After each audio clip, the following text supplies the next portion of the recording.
सहारा enterprises तुमच्या स्वप्नातली गाडी आता कमी किमतीत. इचलकरंजी शहरालगत असलेल्या कबनूर चंदूर रोडवर कोन्नूर पार्कमधल्या सहारा एंटरप्राइजेस इथं पश्चिम महाराष्ट्रातली विविध बँका आणि फायनान्स कंपन्यांनी जप्त केलेल्या जुन्या दुचाकी आणि चारचाकी गाड्यांची विक्री केली जाते. शोरूम किमतीपेक्षा 25 ते 50% कमी दरात, उत्तम स्थितीत आणि संपूर्ण कागदपत्रांसह त्वरित डिलिव्हरी. दुचाकी 20,000 पासून पुढे तर चारचाकी 50,000 पुढे. आपल्या पसंतीची कार किंवा बाईक आता अगदी परवडणाऱ्या दरात घेऊन जा. विश्वास, पारदर्शक व्यवहार आणि उत्तम सेवा हेच आमचं वैशिष्ट्य. पत्ता Konnur park, Kabnoor Chandur road, Ichalkaranji. Proprietor Rajubhai Ajgar. संपर्क 8055810910 आणि 9860785786.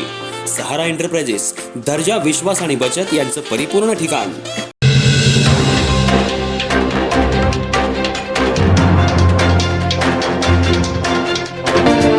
नमस्कार, मी तेजस्विनी मगदूम. एम मराठीमध्ये आपल्या सर्वांचं स्वागत आहे. पाहूया ठळक घडामोडी.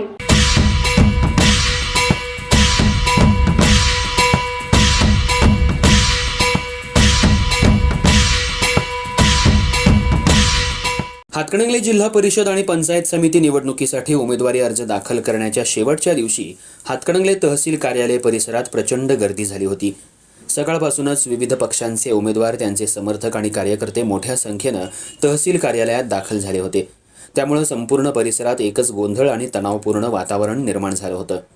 मोठ्या प्रमाणावर गर्दी होण्याची शक्यता लक्षात घेता पोलीस प्रशासनाकडून कडेकोट बंदोबस्त लावण्यात आला होता. तहसील कार्यालयाच्या प्रवेशद्वारावर पोलिसांनी बॅरिकेड्स लावून येणाऱ्या जाणाऱ्यांवर नियंत्रण ठेवण्याचा प्रयत्न केला. मात्र एकाच वेळी मोठ्या संख्येनं उमेदवार आणि कार्यकर्ते आत जाण्याचा प्रयत्न करत असल्यामुळं गेटवर पोलीस आणि कार्यकर्त्यांमध्ये धक्काबुक्की झाली. काही काळासाठी परिस्थिती तणावपूर्ण बनली होती. तहसील कार्यालयाच्या आत निवडणूक कार्यालयाच्या दिशेनं आत जात असतानाही असेच प्रकार वारंवार घडत होते.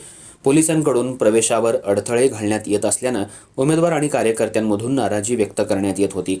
उमेदवारी अर्ज दाखल करण्यासाठी वेळ कमी असल्यामुळं कार्यकर्ते आणि पोलिसांमध्ये वादावादीचे प्रकारही पाहायला मिळाले.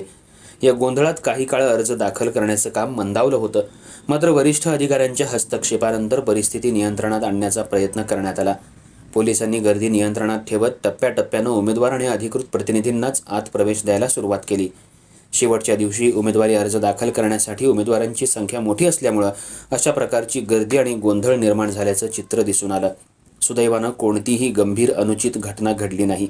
आता पुढील टप्प्यात अर्ज छाननी आणि माघारीची प्रक्रिया पार पडणार असून त्यानंतर हातकणंगले जिल्हा परिषद आणि पंचायत समिती निवडणुकीचं चित्र अधिक स्पष्ट होणार आहे.